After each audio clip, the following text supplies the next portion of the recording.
I wanted to join the military from the time I was about 5 years old. My whole family was in the Army. I grew up on, like, going to Fort Sill to visit my grandparents, and I just thought that was the way to go. Okay. Life experience. Needed to figure out what to do with my life, and that was a route to do that. First place. Young, average 18-year-old kid that wanted to be a warrior, wanted to be a Spartan. I wanted to get away from my home.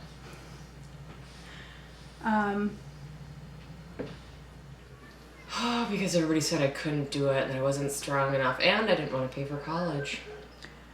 Okay, the people that told you couldn't do it and you weren't strong enough, were those mostly males, or what are It's you like getting the it from whole males and high female? school. Well, you can't do it. You're a girl. Okay. So yes, males. Males mostly. But I should say I was the only female or person at all, period, from my graduating class that joined the military. So all the males that were telling me that I couldn't do it weren't trying to do it themselves either.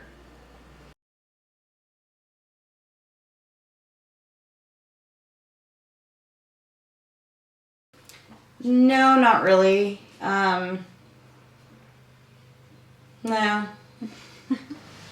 No? No.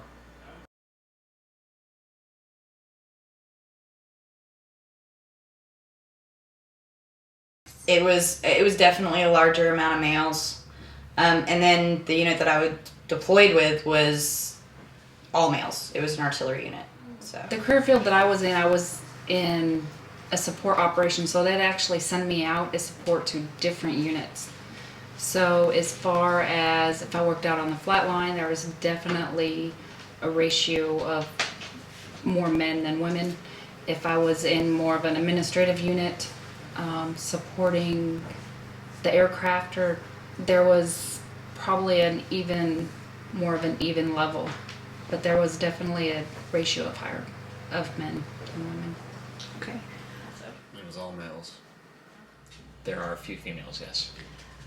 Have you been in a unit where it was integrated or strictly male? Both. So you have been in a unit where it was strictly male? Yes. Okay.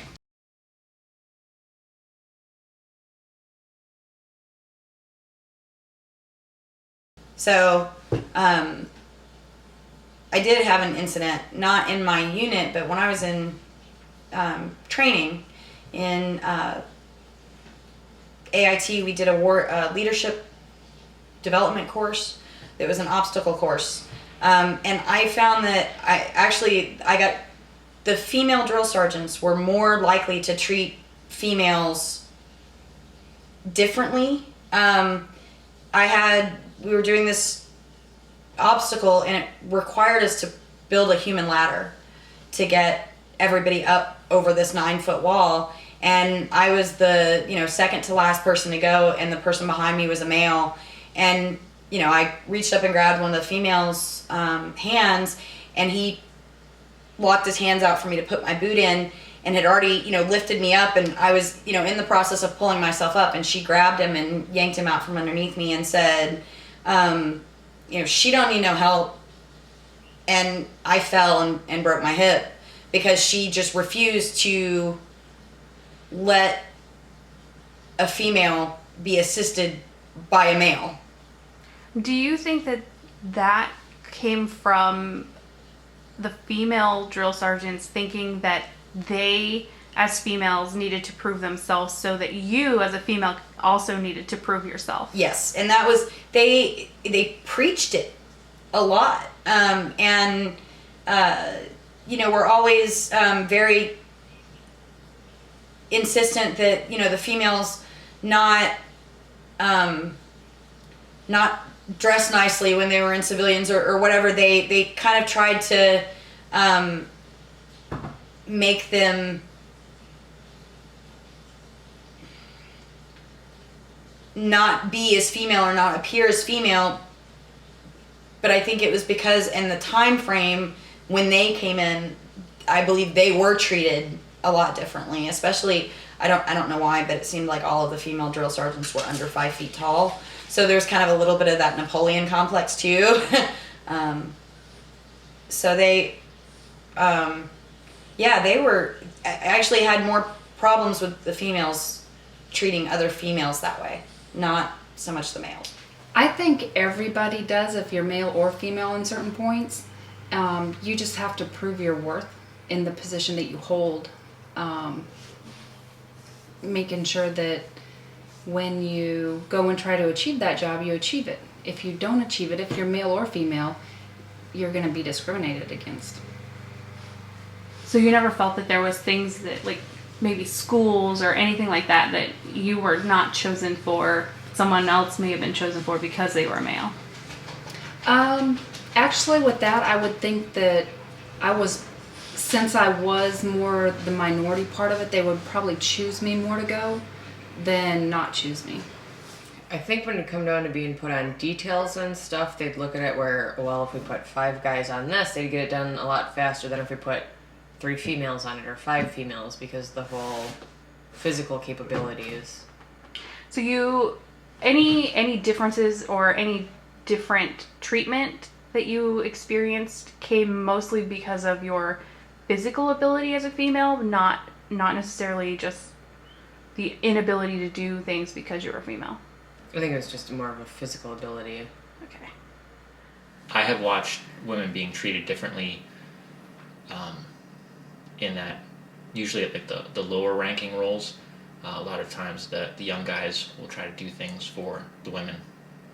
So not in a bad way, but maybe... It's a very bad thing. It's very negative because then they don't learn their job. It's extremely counterproductive.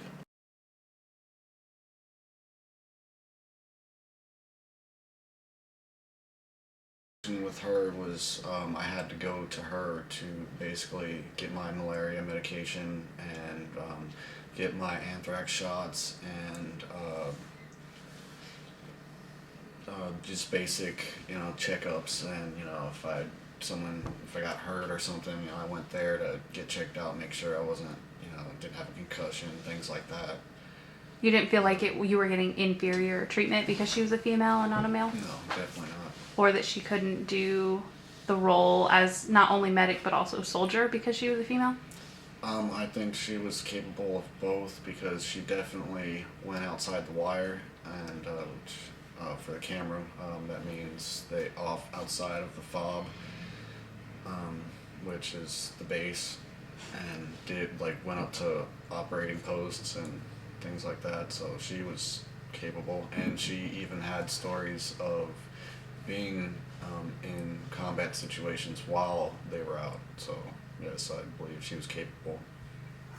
How about other guys in your unit, when they found out that the medic or somebody even just on the fob with them was a female? Did they have grumbles about a female being there? Maybe somebody thought she shouldn't be there, or what was your experience there?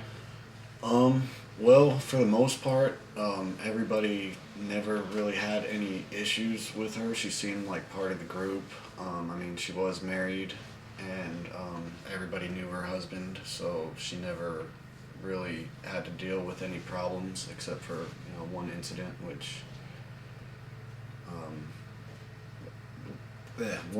where one guy was friends with them, and people were accusing them of having something going on, but I think that was speculation and jealousy, again, like the first example I had with Billy likes Sarah and so on.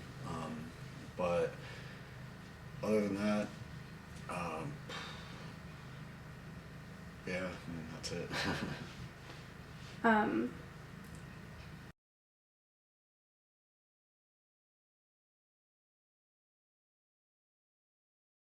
I think it's really awesome, simply because it's already been happening. The women have been in combat. I was deployed. I went out on missions with female MPs that were up in the guns. We don't have a line so much anymore, so that whole front lines, women are out there on mission just as much as men. It's just they don't have the same, or they haven't been able to have the same job title of infantry. but they're still doing the job. So I think it's just now there's going to be more recognition that they're out there doing it. If they feel that they can achieve that job, then let them go out and do it. So you have no concerns with it? Like everyone says, oh, we don't want our mothers or daughters, being shot at. They're already. I mean, if you look at history, we already have deaths and stuff due to, with women, due to that type of situation. Well, women have been in frontline roles for a long time, but I don't see them as being capable of being in the special operations and most infantry. Okay, why do you say that? Generally speaking, for instance, women, like 25% of stress fractures in the U.S. actually come from women in basic training. Their legs, they're just less strong bone density, less strong tendons, less ability to handle excessive weight over long periods of time. And that is required for both of those types of positions? Absolutely. So you think it's more of a physiological reason that women should not be in those roles? I think it's more of there's probably probably realistically less than 1% of women in the Army that could fill those roles for any amount of time. And then when you take that, so let's say you have a woman who wants to be an infantry officer. So for the first 5, maybe 8 years of her career, she's really tough. She could hold up.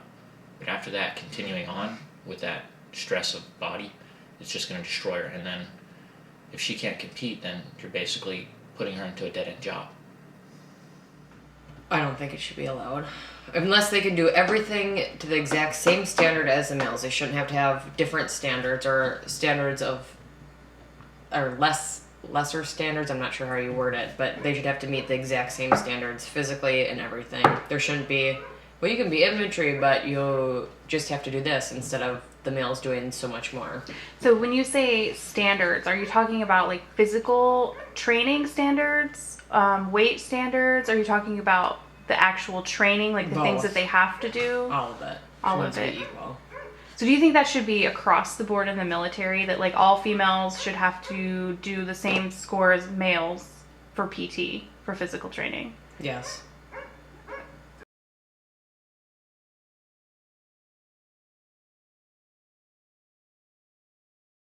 Oh wow, that's a tough one. I'm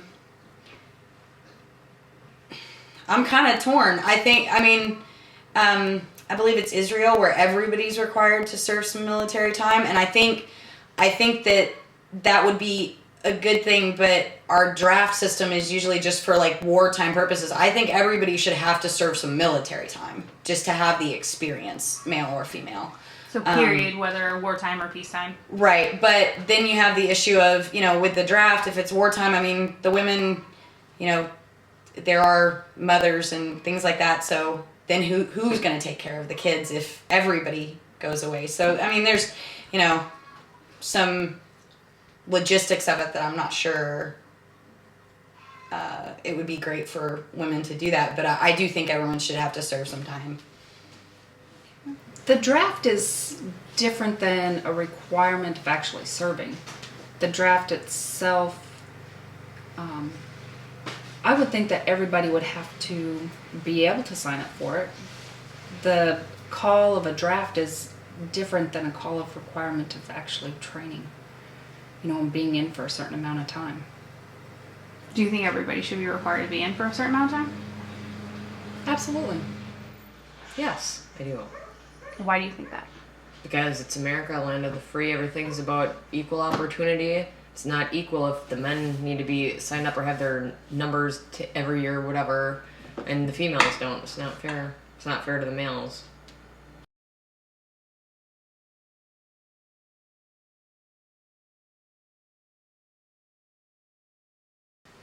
Yeah, and I think they come further and further as years go on.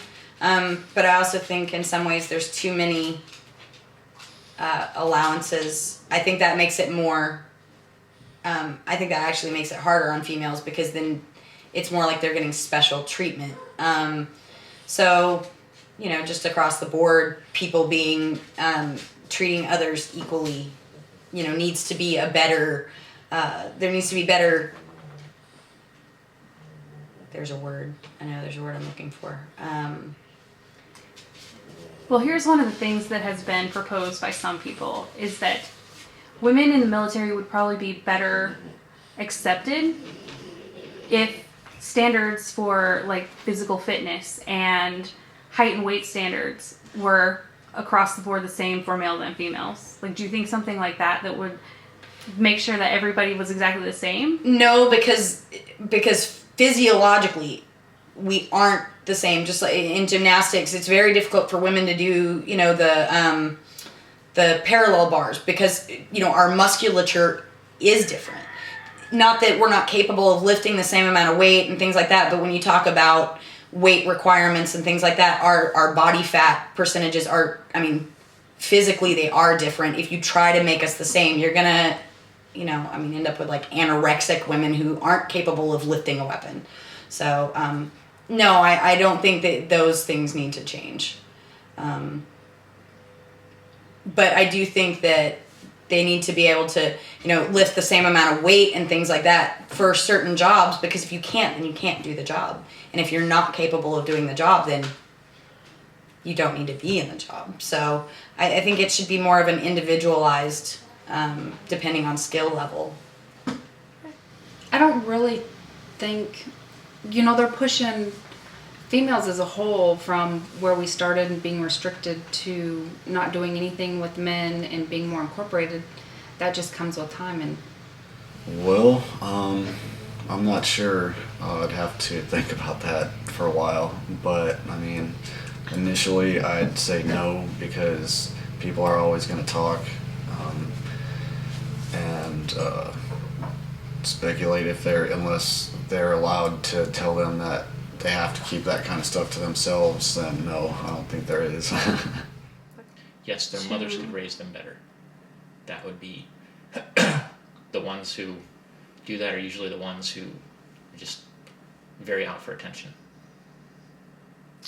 So you're saying if a woman is raised to hold her own and be an individual and not use her femaleness, We'll go with that.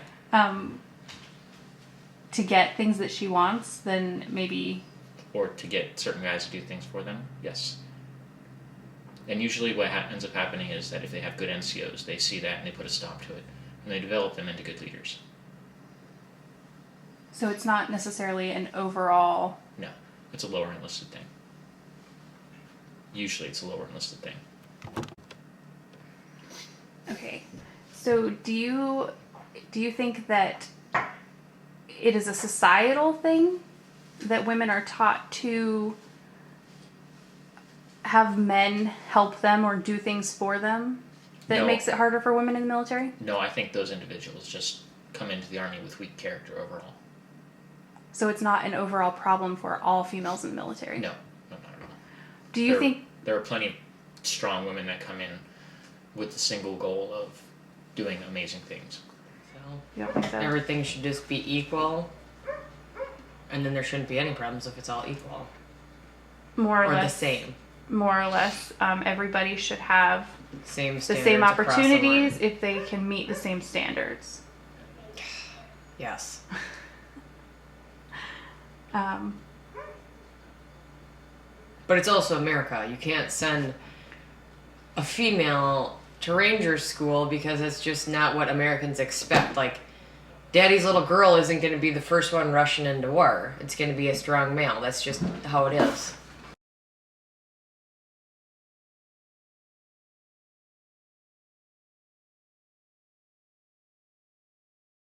Almost every guy, especially a combat arms guy, will tell you that if they can make it, good luck to them. I don't care if they make it or not.